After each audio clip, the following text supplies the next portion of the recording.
bayan ng Tarragona, 2 kilometers.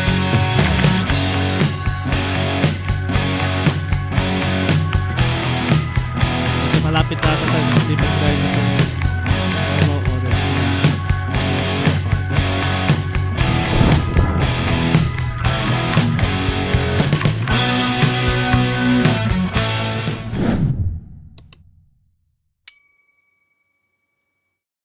Alright, good morning guys. Kaka-check out lang natin dun sa may Habibi Pension House. Doon na tayo natulog dito sa may Baganga. So ngayon, dediretso na tayo. Sana umabot tayo sa goal natin, which is Coronadal City. So time check natin guys, 6:12 na. 5 pa sana tayo aalis, kaso umulan, kaya hinintay ko na lang muna na tumila yung ulan bago umalis. So wala pa tayong wala pa tayong breakfast. Siguro magbe-breakfast tayo kung saan tayo abutin ng gutom.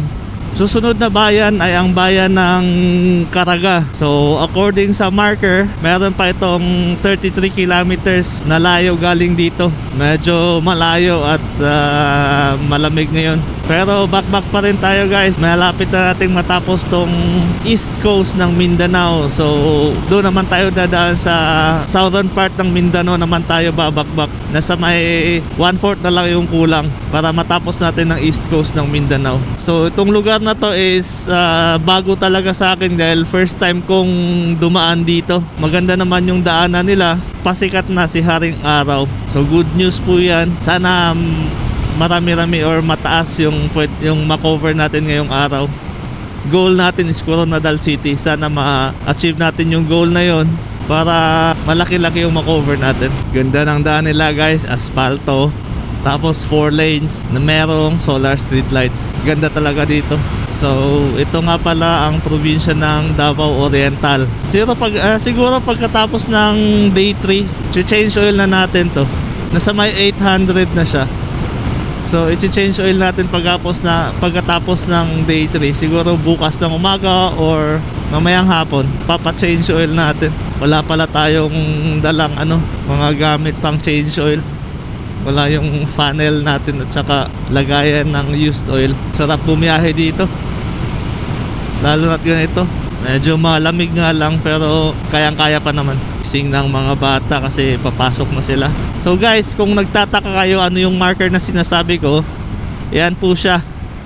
So 26 kilometers papunta sa bayan ng Caraga. Kaya lang yung marker na yun, hindi ko sure kung anong pinanggagalingan yung tinuturo niya, kung doon ba sa kilometer 0 ng Manila or yung kilometer 0 ng Mindanao. Kasi dito sa Mindanao meron din kaming sariling kilometer 0 dito doon sa may Marawi City. Hindi ko lang sure kasi hindi ata yung Marawi yung tinuturo niya kasi 1,600 yung nakalagay. If I'm not mistaken, wala pa sa 1,600 yung layo ng Marawi City dito. Ayun, 1,604.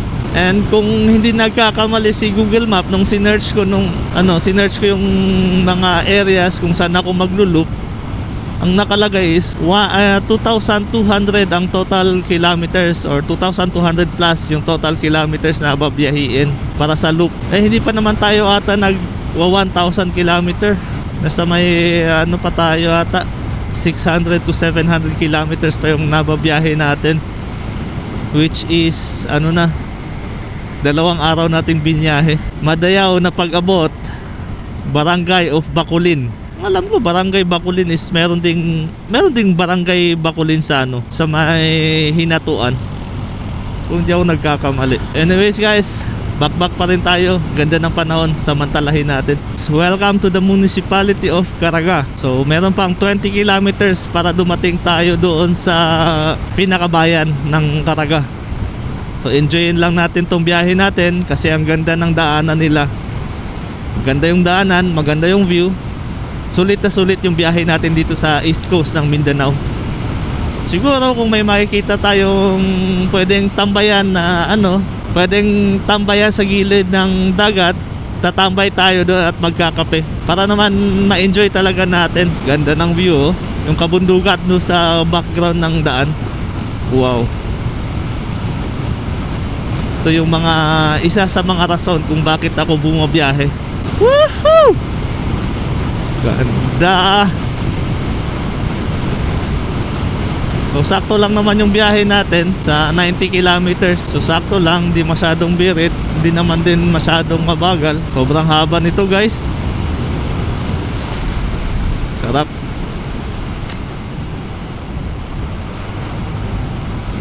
Ganda ng daan nila dito. Bayan ng Caraga. First time ko dito guys, Bayan ng Caraga. Sa tanang buhay ko na dito ako sa Mindanao nakatira, marami na akong lugar na napuntahan, pero first time talaga dito sa Caraga. Wow, sarap. Busog na busog yung ano natin. Busog na busog yung mata natin. Sayang nga lang, hindi tayo nakabili ng ano, hindi pa tayo nakabili nung gagamitin natin para sa front camera natin. Maganda sana kung nasali natin yun dito sa adventure natin, kaya lang hindi na natin nahintay eh. Kasi ito lang yung weekend na available tayo, kasi sa mga susunod na weekend magsisimula na yung pasok natin. Makwento ko lang, nag-aaral nga pala ako, kaya sinasamantala ko na yung mga oras na wala pang pasok. Grabe. Ang sarap talagang bumiyahe dito. Woohoo! Ganda. Aray. Alright, may tulay tayo.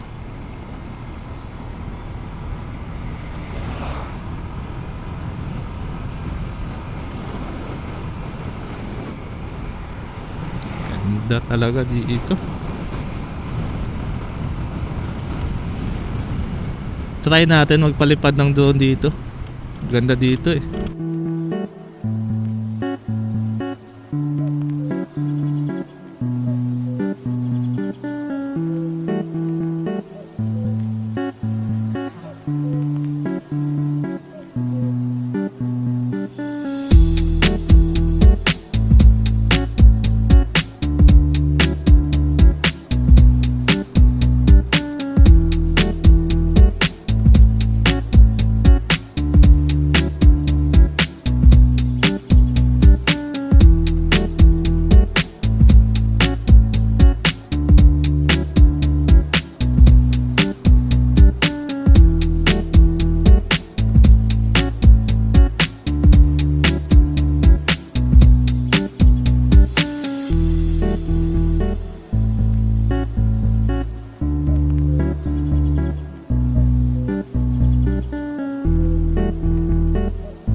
Kakatapos lang natin magpalipad ng drone dun sa may tulay. Wala pa tayo sa bayan ng Caraga. Sa pinakabayan, di pa tayo dumadating. Medyo malayo pa. So meron pang 14 kilometers. So sige, back na natin to. Sumikat na si Haring Araw. So time check natin ngayon 6:50 na. 4 kilometers para sa bayan ng Caraga. So ganda ng area nila oh. Sarap bumiyahe ng ganito. So time check natin 7:01 na ng umaga. So di pa naman tayo gutom. Siguro sa mga susunod na tayo na bayan kakain, or kahit magkakape lang. Ganda ng lugar nila oh. Di nakakapagod magmotor dito. Tourist police station. Kakalagpas lang natin sa may town proper ng Caraga. So back tayo sa susunod na bayan. Dire-diretso lang natin. So according sa marker, mayroon daw 20 kilometers papunta sa susunod na bayan. And according kay Google Map, mayroon tayong babiyaheing 1 hour and 39 minutes papunta sa Mati. So medyo busy na yung daan. Marami nang bumabiyahe, pupunta sa kanilang mga trabaho at eskwelahan. Municipality of Manay. So yun pala yung M na nakikita ko. Manay pala yun. Nagtataka ako ano yung M na yun, kasi malayo pa yung Mati eh. So may 7 kilometers pa yung layo papunta sa town proper ng Manay. Ganito lang yung area nila. Ganda ng daanan. Tapos yung usok ng sinusunog na balat ng nyog, yun lang naman yung amoy niya. Yung probinsya. Sarap sa feeling.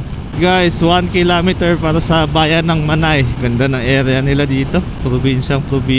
Daming yung mga warehouse ng mga copra buyer. Yun yung amoy niya, amoy ng copra. tahimik na bayan. Ganda naman. Sea oil. Wala. Full bar pa tayo. Bayan ng Manay. Oh, may video din sila dito. Oh. Governor Cora Cup. So, okay guys. Yun lang yung bayan ng Manay. So, dito sa kaliwa, dagat na tong sa kaliwa natin. So, update ko kayo ulit mamaya.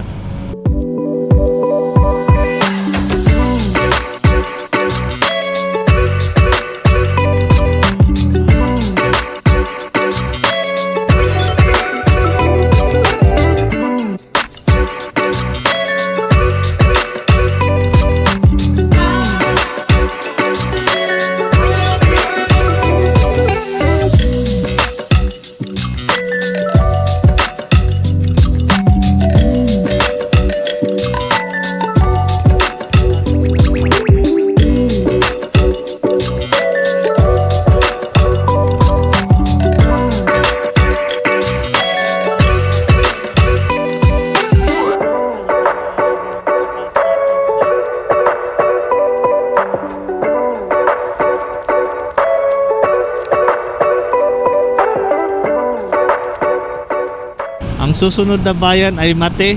So according sa marker, mayroong 37 kilometers away. Mga ilang minuto pa, 42 minutes according kay Google Map. So doon na din siguro tayo magbe-breakfast. Siguro doon tayo magbe-breakfast or magkakape lang. Kasi hindi pa naman ako gutom eh. So pagdating natin sa Mate, officially matatapos na yung east coast ng Mindanao. So southern part na naman tayo mag-e-explore. Pero kung masusunod yung schedule natin, ngayong araw matatapos natin yung southern part ng Mindanao. So bukas aakyat tayo sa western part niya. Western part paakyat pala sa northern part, northwest part ng Mindanao, which is ang Zamboanga Peninsula. Ganda ng daan nila guys, oh. Nasa tuktok tayo ng bundok. Wow, 29 kilometers Mate City. Back pa rin tayo. Ganda ng panahon. Sana ganito lang to buong araw para malayo-layo maaabot natin. Grabing landslide. Dito ata yung may pinakamalaking naapektuhan ng yung sunod-sunod na pag-ulan. Hindi ko lang sure kung dito or dun sa may Davao de Oro. Pero may mga landslide pa rin dito. Ganda. Okay guys, balikan ko kayo ulit mamaya. Madayaw na pag-abot sa city of Mati. Wow. Okay guys, may public toilet pa sila. So officially natapos na natin ang east coast ng Mindanao. So southern part na naman tayo babiyahe. Tingnan nyo naman ang ganda ng view.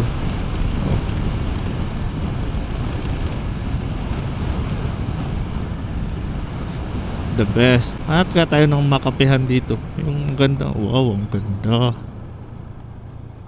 Wow.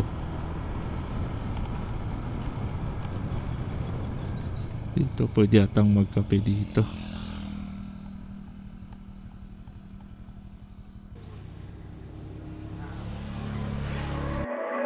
Green-eyed and bright at 18, a face from mainstream, a walking daydream. They scream, sweet life of peaches and cream. No doubt I'm wishing it was me.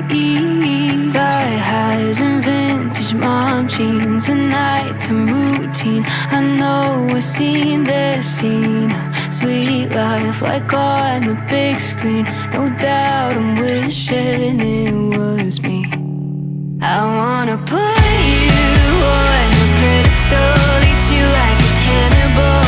Maybe it's chemical, but I wanna keep you like a fucking collectible. How are you? How are you? And the way she moves is incredible, a glamorous spectacle. No one's terrible, 'cause I used to watch the world burn. Lately I'm watching her. Fresh-faced and ripe for scandal, too hard to handle. When eyes will follow where you go at night. Kakatapos lang natin magpahinga doon sa overview So nagkape tayo doon, nagpahinga, nagpalipad din tayo ng drone doon. Ang ganda ng view eh. Hindi ko talaga maiwasang hindi magpalipad ng drone doon. Time check natin guys, 9:26. So mga mahigit isang oras yung pinahinga natin doon. Nandito pa rin tayo sa Mati City, pero di pa tayo nakakapasok sa city proper niya. Dito pa tayo sa may mga bundok-bundok banda. So according sa marker, meron pang 23 kilometers yung city proper ng Mati. So target natin ngayon guys is Coronadal City ngayong araw. Medyo maluwag pa siguro yung schedule natin, pero didiretso na tayo. Tingnan natin. So yun lang guys, balikan ko kayo ulit mamaya. Ayun guys, dinivert tayo dito. Wala daw daanan dun sa highway. So ito yung daanan ngayon. Aray ko, masyadong palusong. Masyadong palusong, tapos medyo mabuhangin yung daan. Delikado tayo dito. Hindi ko alam bakit sabi na wala daw daanan dun. Yun siguro yung na-landslide. Patay tayo dito. O, akala ko pa naman diretso. Okay, kakatakot. Masyadong palusong guys. Ito yung kinakatakutan kong daan eh. Buti na lang hindi umulan. Kaya lang tayo dito. Doble ingat tayo guys. Huwag tayo. Buti na lang hindi umulan ngayon, so matigas yung lupa. Akala ko madali lang yung buhay natin. Medyo mahaba-haba pa to. Basta huwag ka lang madulas. Quick tire. Huwag ka lang madulas. Quick tire. Ay ko. Nakatakot. Akala ko madali lang. Wala daw madaanan doon. So, medyo nakahinga na tayo. Pero mayroon pa rin. Pero sa tingin ko yun yung pinakamahirap. Oops. Aray, ingat tayo dito. Basta di lang madulas si quick tire nung gulong natin sa unahan. Meron pa ata dito. Dito naman is may mga malalaking bato. So ingat tayo dito. Ba tayo sumahad. Same process. Huwag ka lang madudulas quick tire. Oops, ito rin basa. So yung gulong natin sa unahan is quick tire. Quick tire yung gulong sa unahan, yung sa likod is CST. Agay. Kakatakot to. Buti na lang talaga hindi umulan. Kala ko tapos na. Adventure pa nga.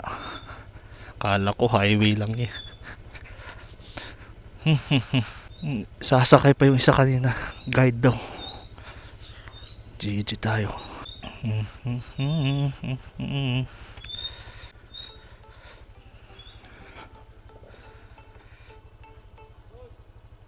Hello, JNT? Nana ka sa balay? Oh no! Boss, tawag lang kung naka sa balay kay sa tawag ana. Nagbiyahe ko. Sige kay medyo lisod ning akong atuan. Sangko lagi. Anong nasangko man to?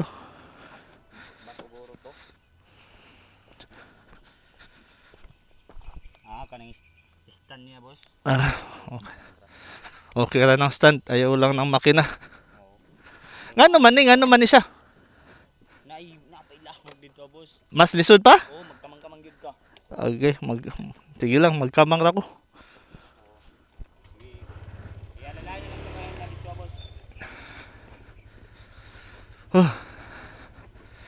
Mas lisod pa tong dito? Oo, mas lisod pa dito, sa boss. Okay. Patay taani. Alalay lang mo. Ang dito sa kuan ba? Ang dito sa highway ano tong dili mo kuan? Anong di magian to? Wala, tangog gyud siya, boss. Nagkuan jud siya, nahulog jud siya? Oo, hulog gyud siya. Dili siya landslide lang kay hulog jud. Oo. Okay. Kaso, Mao di ay. nya kuan liki-liki na ang kuan dalan.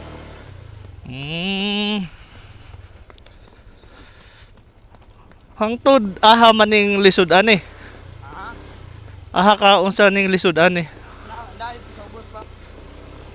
Pero last na to. Oopsie. Sige, ulatan ako dito. Asa? Dira dapit kay. Ulatan ako dire lang. Pugisa. Kanito akong gisundan ganyan kaning anong kabalo ko nga naigaguyod niya. Kani. Oh, imo na no, salamat. Basta okay naman ka nandira. Sige, salamat kayo. Sige.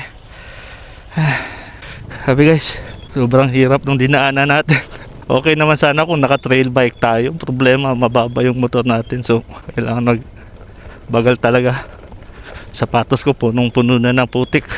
Alright guys, Mati City na tayo. Kakatapos ko lang hugas. Nakakita tayo ng 5 peso vendo car wash dito sa Mati. So inisprayan ko lang yung motor natin, itong Honda Click, at inisprayan ko rin yung sapatos. Kaya kung nakikita nyo, nakatsinelas tayo ngayon. So sana wag lang mahulog yung sapatos kasi nasa likod binilad ko sa araw. Grabe yung adventure na yun guys. Hindi ko may episode pala tayong ganun.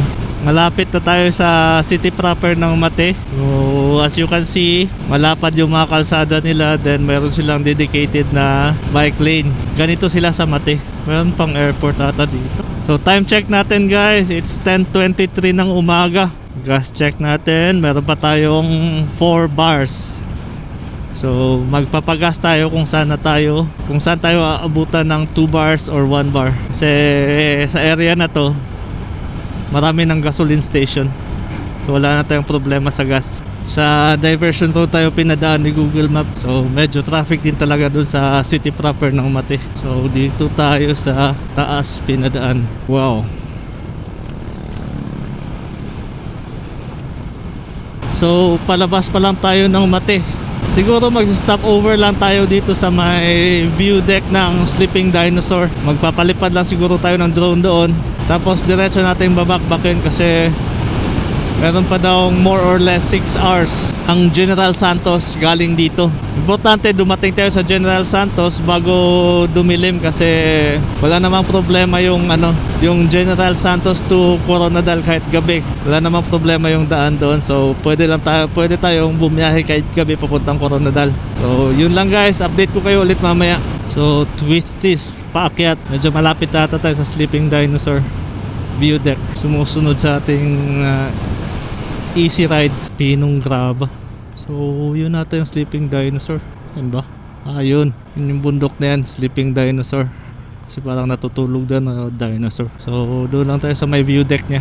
Walang katapusang bangkingan to. Sarap. Quick tire sa harap, CSG sa likod.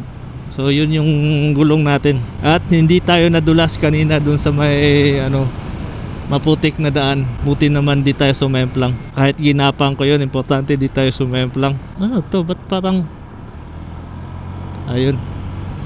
Akala ko hindi na natin maano yung view deck eh. Ayun siya mas klaro. Dito na tayo. Huwag na tayong pumunta dun, mas klaro naman dito. At pa tayo pupunta dun sa view deck. Alright. So yan siya ang Sleeping Dinosaur guys. Nakikita nyo, yun yung ulo nya.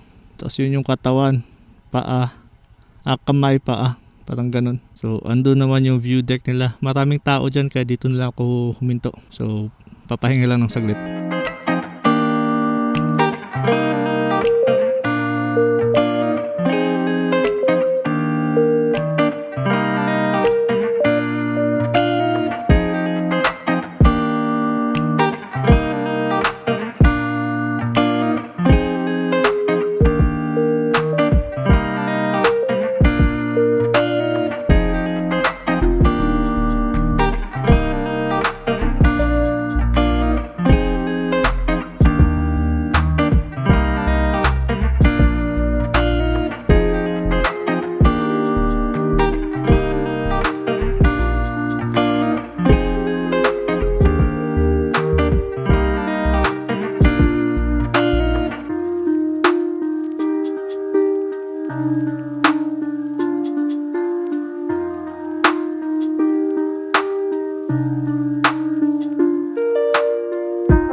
Alright guys, so kakatapos lang natin magpalipad ng drone sa may sleeping dinosaur. So ngayon, back na tayo papuntang General Santos City. So hindi na ako disgrasya. Ingat-ingat po tayo palagi. So ngayon, siguro doon na tayo magla-lunch kung saan tayo abutin ng gutom. Meron pa tayong more or less 6 hours na babiyahiin papuntang General Santos. So time check natin 11:20. So estimate ko darating siguro tayo ng darating tayo ng Coronadal City mga 8 na siguro yan. So syempre kasama na yung pahinga at kung ano pa. So yun lang. Marami namang pwedeng matulugan sa may Coronadal City. Kahit gabi pwede tayong dumiretso pa Coronadal. So okay lang, hindi naman masyadong kasi maganda naman yung daan papunta doon. So yun lang guys, update ko kayo ulit mamaya. Salamat tayo sa pagkani, City of Mati. So yun na nga, sa labas na tayo ng City of Mati. So next municipality is ang Lupon. So sa Lupon meron tayong 16 kilometers na babiyahiin para dumating sa town proper niya. At nakikita naman natin yung madilim na kaulapan. So sana di tayo abutan ng ulan dyan. Dire-diretso lang sana tayo. So back tayo guys habang wala pang ulan. Alright guys, bayan ng Lupon. Magpapagas up muna tayo dito sa Shell Station. So from Baganga may 2 bars pa dito sa Lupon. So papagas lang tayo para dire-diretso na naman tayo. Ay, wala regular? Wala po dire? Okay, salamat. So walang regular, walang unleaded. So dito tayo sa may Caltex 91. So dito, sakto may 7-Eleven. Bili tayo ng mga kain. Regular sir? Full tank na? Oo, kadjut lang ako lang kung ano. Regular lang. Sige sir. Regular 91.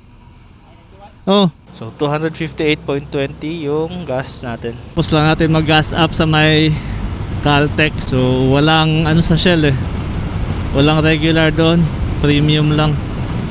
Kaya sa Caltex na ako nagpa-gas up. So from here, according sa mga signages, Davao City ay 129 kilometers. So siguro mga almost 3 hours yan na biyahe. Depende sa takbo natin. So time check natin, it's 11:51, almost 12 na. So baka last test na tayo dumating sa Davao. So anyways guys, balikan ko kayo ulit mamaya. Back tayo.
Pasok na tayo ng Davao City. Sana hindi sitahin tong top box natin. So hindi naman sinita yung top box natin, pero ingat tayo. Sasabihin lang natin dadaan lang naman tayo dito. Sa loob na tayo ng Davao City. Siguro ilalabas ko na yung cellphone natin para makapag Google Map tayo. Kasi kahit palagi ako dito sa Davao City, hindi ko talaga kabisado yung pasikot-sikot dito. Baka bigla tayong makapasok sa mga one way lang.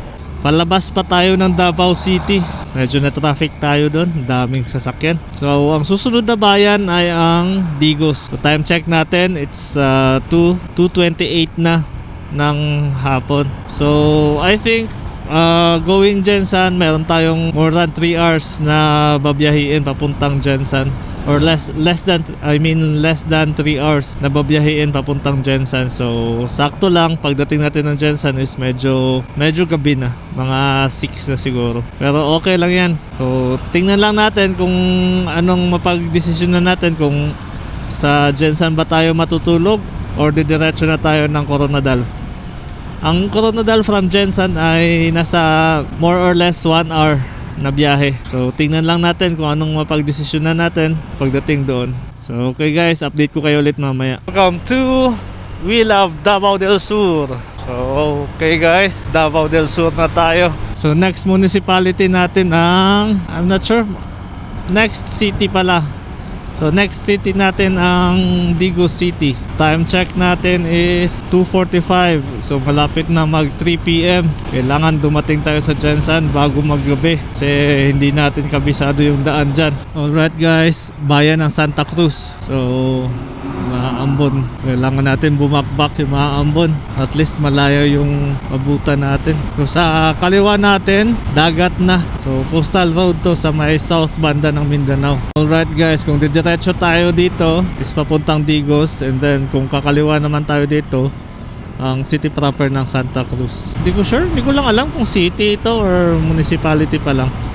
Pero maganda siya kasi marami kang pwedeng gawin. Tapos may mga 7-Eleven siya. Ang ganda ng view guys. So okay na sana 6 lanes yung daan. Kaya lang hindi tayo basta-basta maka-speed up dito, kasi ito yung uneven na pagkakagawa, yung nagba-bounce ka. Di tulad nung sa Davao Oriental, ang ganda ng pagkakagawa ng kalsada nila. Ito okay sana 6 lanes ganda. Kaya lang pag nagpabilis ka naman, ba-bounce ka.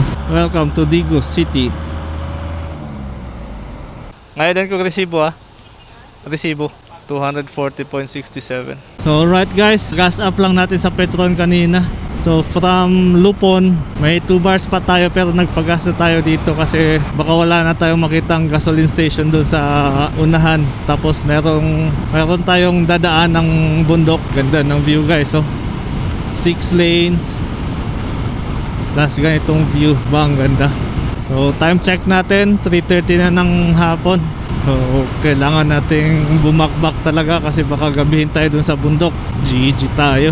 Nagpahinga lang tayo saglit sa may 7-Eleven sa may sulok. So tamang tama din, napag-withdraw tayo kasi wala na tayong pera, ubos na ang cash. So kailangan ding mag-withdraw. Dito sa sulok pala guys, marami palang kainan dito. Ganda siguro dito pag gabi kasi merong maraming kainan. So baka merong barbecue dito na manok. So anyways guys, diretso na tayo sa may diretso na tayo sa Jensan. So sana walang aberya na mangyari. Jensan straight ahead. So yun na nga, diretso tayo, and then kung may oras pa baka umabot tayo ng Coronadal, pero tingnan lang natin kasi meron tayong gustong bilhin sa may SM Jensan. So yun lang guys, balikan ko kayo ulit mamaya.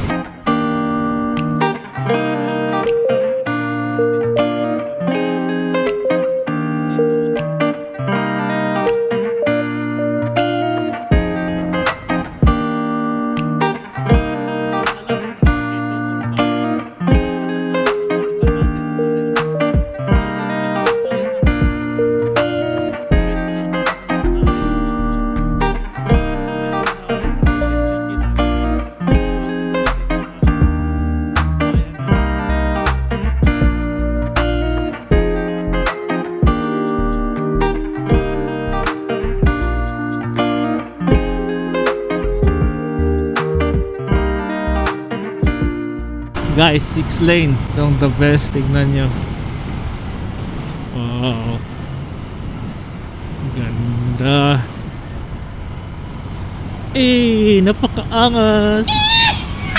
Ayan guys, naglalbal ako. Sarap dun 6 lanes dito, tapos ang ganda pa ng view. Sarap tambayan dyan ganitong panahon. Kain ka dun sa may Balbakwa. Okay guys, bayan ng Jensan.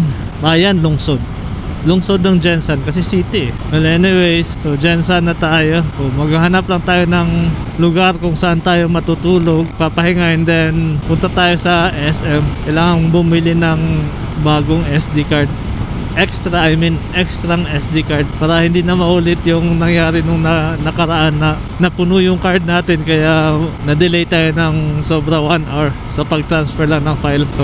So far so good guys. So nasa southern part na tayo ng ng Mindanao. Ito yung pinakababa ng Mindanao. So, sa Mindanao loop natin, ito yung pinaka southern part kasi bukas aakyat tayo pa westward. So from south to northwest tayo bukas. So sana pareho pa rin ang panahon bukas. Maganda pa rin sana yung panahon. Ganito pa rin sana yung panahon para mahaba-haba yung ma-cover up natin na area.